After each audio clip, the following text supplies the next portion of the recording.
Hey gentlemen, today we are on Man Wisdom number 34, and we are covering Lessons of Legacy, which is helping find a godly spouse for your children. If you want to follow along, we're going to read out of Genesis chapter 24, verses 7 through 8. The Lord God of heaven, who took me, Abraham, from my father's house and from the land of my family, and who spoke to me and swore to me, saying, to your descendants I give this land. He will send his angel before you, and you shall take a wife for my son from there. And if the woman is not willing to follow you, then you will be released from this oath. One of the greatest gifts you could help your children find is a good spouse.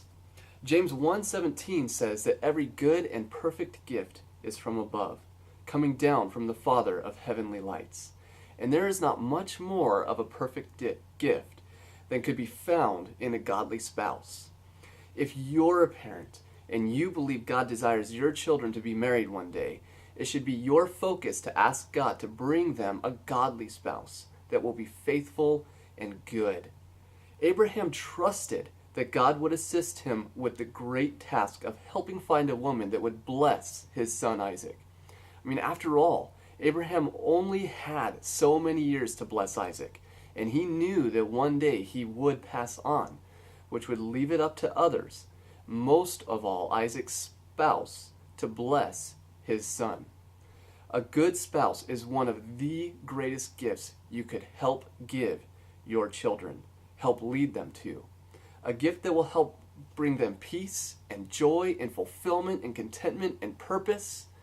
And keep in mind all the while that the wrong spouse can lead to the opposite of those things. Now, outside of leading your children to God, there is perhaps no thing more important than helping them find a good and godly spouse. Some 20, 40, or even 60 years after you have passed, your child could still be with their spouse. I mean, hopefully that is the case.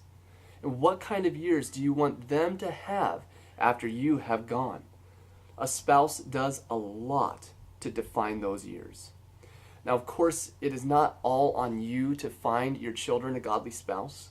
And even more important is God's operation in this, and your child's willingness to welcome God's operation and leading. But there is much you can do, as learned from Abraham. From what we read, Abraham recalled the promises of God that were met in his own life.